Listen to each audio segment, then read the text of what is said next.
He didn't die in battle. He didn't die with glory. He died choking on his own blood.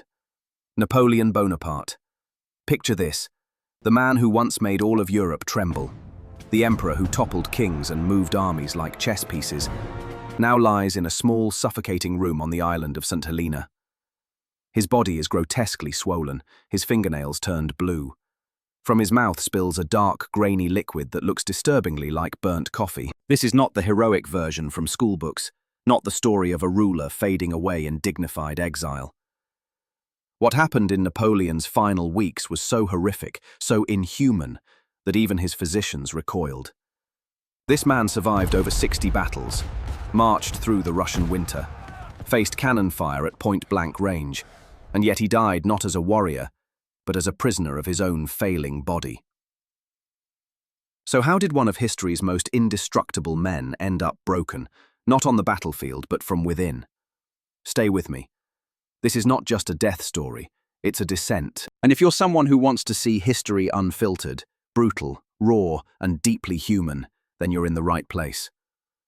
Before we begin, this is a brand new channel. If this story moves you, if you want more like it, consider subscribing. Every like, share, or comment helps more than you think. Now let's return to the final days of Napoleon Bonaparte. March 1821. On the rocky island of Saint Helena, nearly 2,000 miles from the nearest mainland, Napoleon Bonaparte can no longer stand without help. Think about that for a moment. Only 6 years earlier, this same man had escaped from exile on Elba, marched across France with barely 1,000 soldiers, and reclaimed his throne without firing a single shot. The troops sent to arrest him had thrown down their weapons and joined him instead. Now he couldn't even hold down a glass of water. The first signs of his collapse came in a place no one expected: the bath. Napoleon had always been a man of discipline, working 16, sometimes 18 hours a day. Baths were quick, practical, just a way to wash, but now his valet Louis Marchand watched in shock as the emperor spent entire afternoons submerged in a copper tub. The water was scalding hot, so hot it turned his skin lobster red.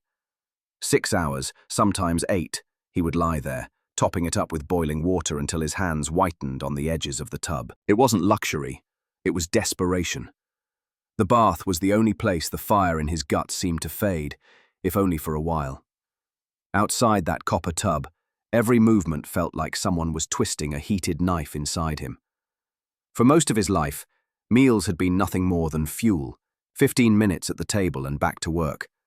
Now even the smell of bread made him retch. Inside his body, a silent enemy was taking hold. A tumor the size of a fist had rooted itself deep in the lining of his stomach. Not just any tumor, but a malignant carcinoma, growing over 4 inches long, wrapping around his stomach like a parasite. With every heartbeat, it throbbed and pressed against his organs. With every breath, it suffocated him from within. This was not just illness, it was an invasion. And Napoleon, the man who had commanded millions, was losing his final battle against his own flesh. By April, Napoleon's decline had become a spectacle that even his most loyal companions struggled to face. Count Montholon, who had stood beside him since Waterloo, tried to mask his shock when he entered the room. The arms that once hauled cannons into place were now nothing but bone wrapped in parchment-thin skin. Bertrand, usually composed, looked away quickly, his jaw tightening as if he couldn't bear the sight. Marchand, the faithful valet, said nothing, but each time he adjusted the emperor's pillow, his trembling hands betrayed what his lips dared not speak. The master he had served for years was vanishing before his eyes. And then there was the stomach. Bloated, grotesque, jutting forward like some cruel parody of life. When Napoleon tried to stand, his wasted legs bent under the strain. He leaned back awkwardly, as though fighting to keep from collapsing beneath the weight of that distended abdomen. The shuffle of his slippers against the wooden floor filled the silence, a sound more pitiful than the clash of any battle he had ever fought. But the worst came not from what the eye could see, but what the nose could not escape. The air inside Longwood House grew thick with a sweet, suffocating odour, the scent of flesh rotting within a living body. Incense burned in brass bowls. Sulphur smouldered in corners. yet nothing could mask it. Each breath carried the cloying reminder that the emperor was decomposing while still alive. The windows stayed sealed, the doctors insisting fresh air would harm him. And so, the room itself seemed to close in, walls sweating with heat, curtains heavy with the perfume of incense and sickness. Bertrand caught Marchand once covering his mouth with a handkerchief, his eyes red not only from the smoke but from silent grief. Every glance exchanged in that suffocating chamber carried the same unspoken truth. The man who had once ruled from Madrid to Moscow was slipping away, not with the roar of cannon fire, but with the slow, unbearable stench of decay. Palm Sunday, April 15th. The emperor, who had once crowned himself and treated the church as a mere instrument of power, now summoned a priest. Abbé Vignali entered the dim room, the smell of incense and sickness clinging to his robes.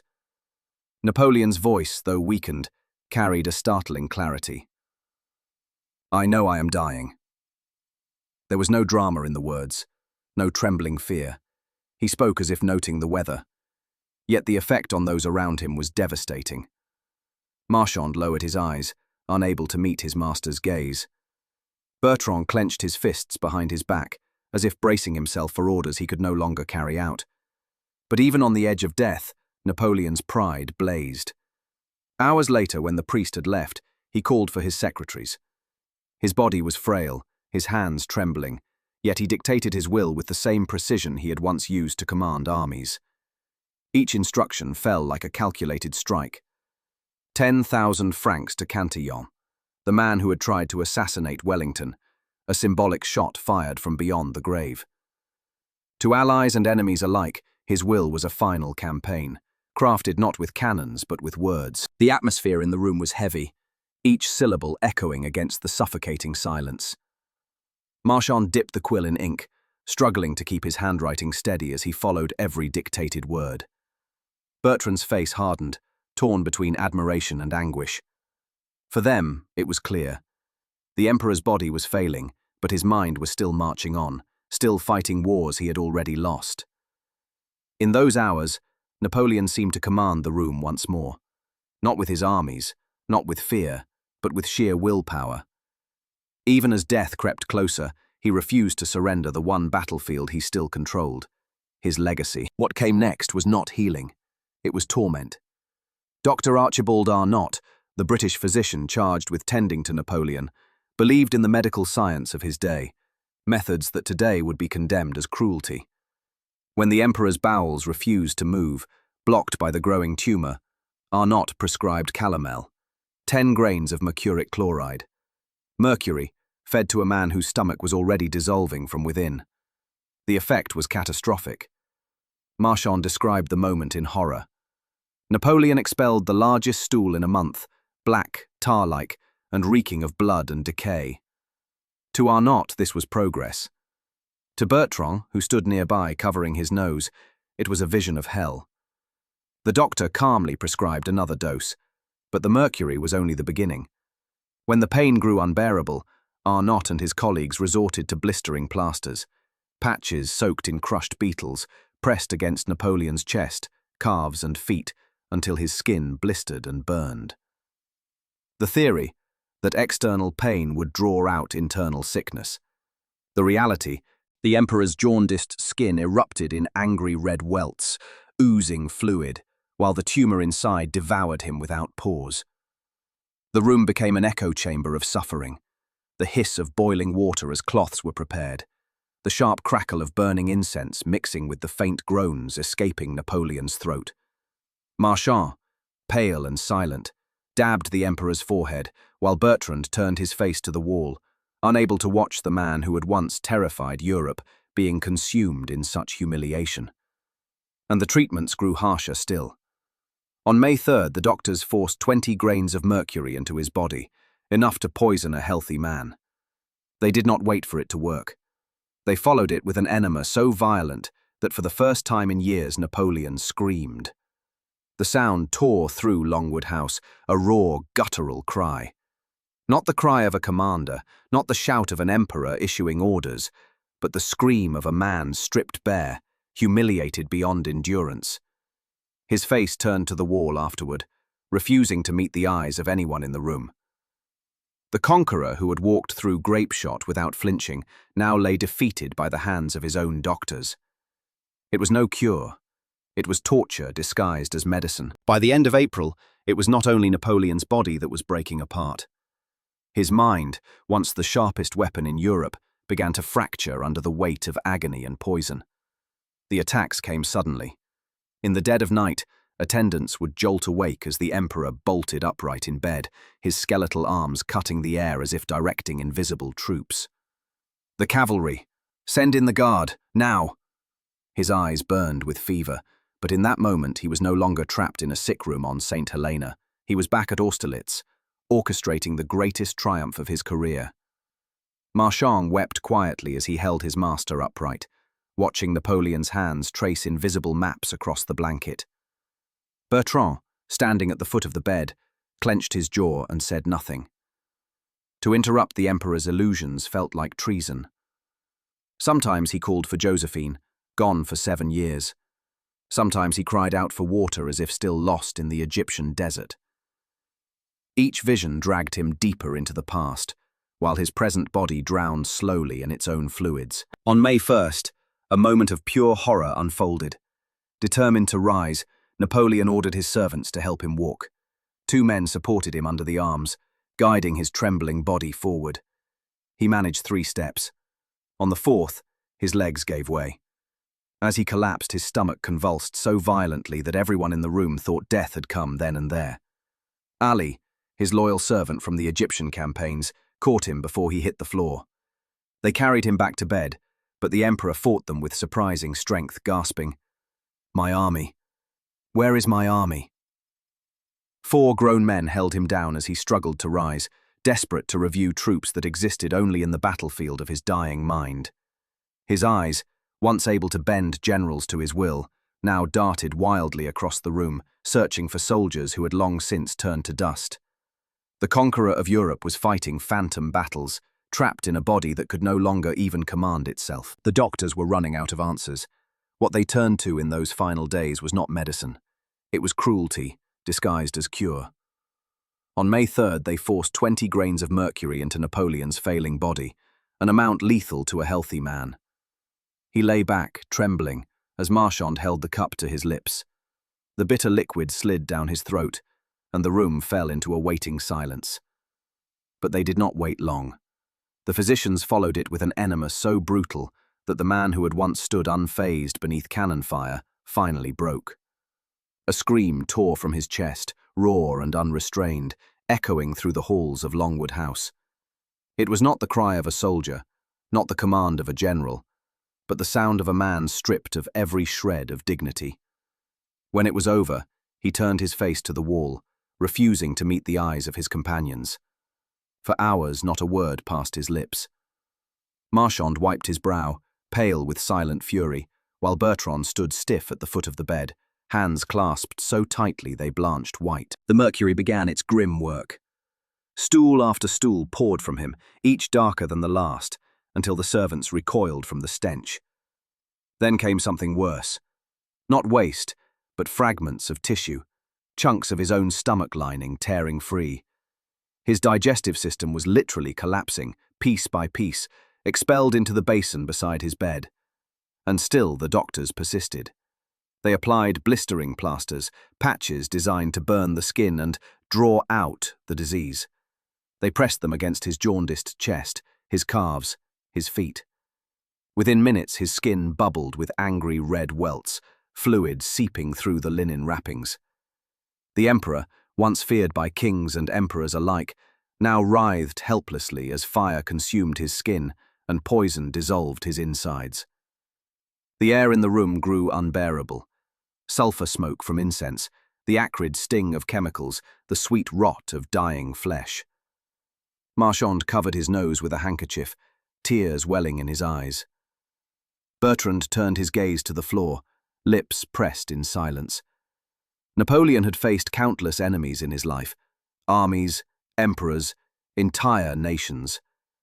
But in his final days, the cruelest enemy wore the face of his own doctors. By the dawn of May 4th, Napoleon's body was no longer fighting to live. It was unraveling. The mercury had done its damage. His attendants stood frozen as he began to vomit with a violence that shook his skeletal frame. Blood vessels burst in his eyes, turning the whites a ghastly crimson. What spilled from his mouth was not just blood anymore. Bertrand swore he saw tissue, chunks of Napoleon's own stomach, mixed with the froth. The sound of retching filled the chamber, punctuated by guttural gasps. Marchand, pale and trembling, held a cloth to his master's lips, trying to catch what could not be stopped. Bertrand turned away, muttering a prayer through clenched teeth. Even the doctors shifted uneasily. They had watched men die on battlefields, but this was worse. This was slow-motion disintegration. By the morning of May 5th, the emperor had entered what physicians called the death spiral. His breathing came in fits, rapid bursts of gasps, followed by terrifying stretches of silence. His throat had swollen shut. Words were no longer possible. What escaped him were animal-like noises, guttural and raw, echoing in the heavy air. And yet, in brief flashes, his will broke through. Witnesses disagreed on his final words. Some swore they heard, "France, army, Josephine." Others claimed, "My son, head of the army." Perhaps each heard what they needed.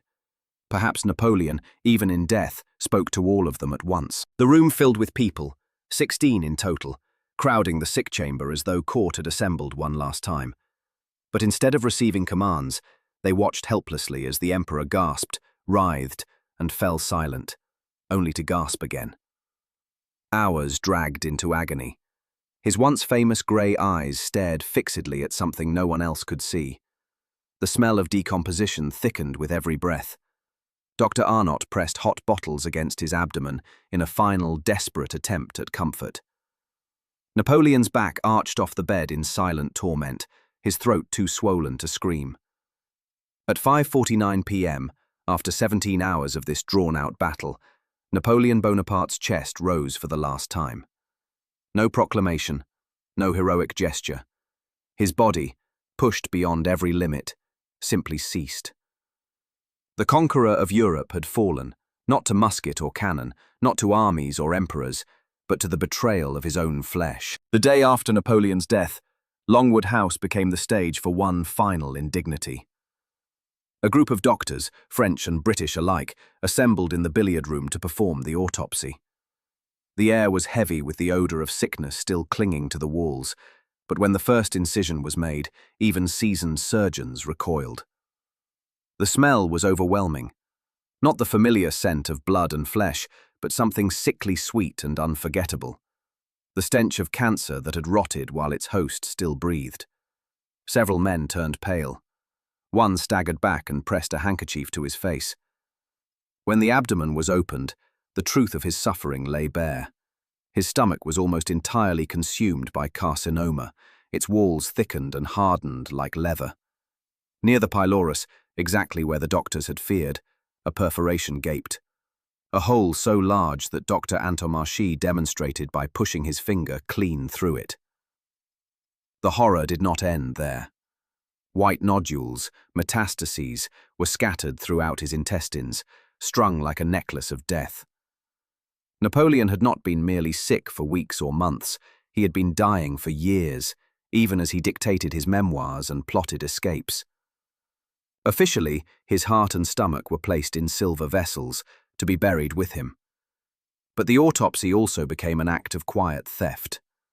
Locks of his hair were clipped as keepsakes. Rib fragments were pocketed when British eyes turned away.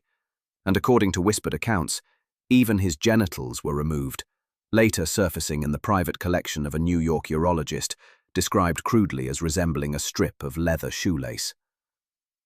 When the body was finally stitched, they dressed him in his familiar green uniform and placed his bicorn hat at his feet. To his followers, it was an attempt at dignity. Yet the truth of what had been revealed on that table lingered. The Emperor of Europe had been eaten alive from within, his legacy preserved not just in memory, but in morbid souvenirs scattered across the world. 19 years after his death, in 1840, the tomb on Saint Helena was opened. The French government had petitioned to bring Napoleon home, to lay him to rest in Paris beneath a monument worthy of his legend. But what they found beneath the stone slab shocked even the hardened soldiers who had come to escort his remains. When the coffin was pried open, they expected bones, fragments of the man who had once ruled a continent.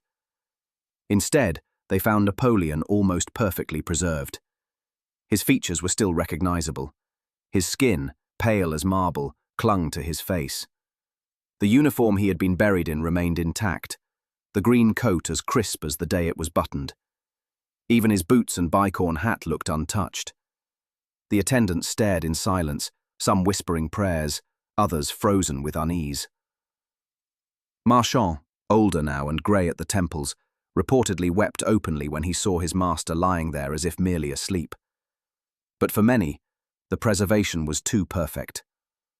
Whispers spread quickly. How could a man buried for nearly 2 decades look untouched by time? Was it the arsenic found in his system, acting as a kind of preservative? Had the British secretly embalmed him before sealing the tomb?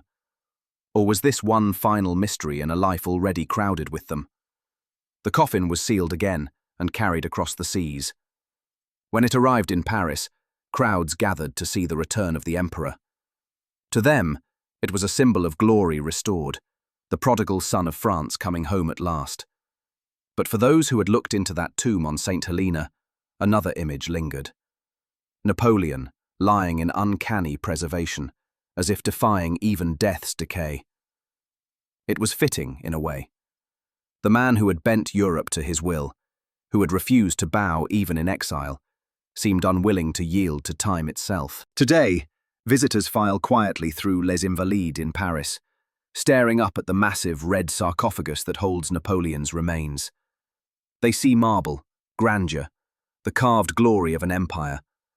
Yet inside lies not a myth, but a man. One who died vomiting pieces of his own stomach, begging for water, his body reduced to something unrecognizable. That is the cruel symmetry of Napoleon's end. The iron will that once redrew the map of Europe crumbled into delirium. The body that had carried him across continents became a grotesque shell, swollen and rotting from within. His final words were not of victory, not of power, but of France, his son, and Josephine, the fragments of a life slipping from his grasp. The autopsy revealed the truth of his suffering, a body consumed cell by cell, while the doctors around him inflicted torments that would be called torture today. The exhumation added one last mystery, with his unnaturally preserved corpse fueling rumors that refused to die even now. But the true legacy of his death is not found in arsenic levels or stolen relics. It is in the reminder that no throne, no crown, no empire can shield a man from the final defeat. Napoleon, the conqueror of nations, was conquered in turn, by cancer, by pain, by the betrayal of his own body. And in that lies the truth that comes for all who rise, all who rule, all who dream of immortality. Death does not care about glory. It does not kneel to emperors. It takes us all, alone, humbled, and undone.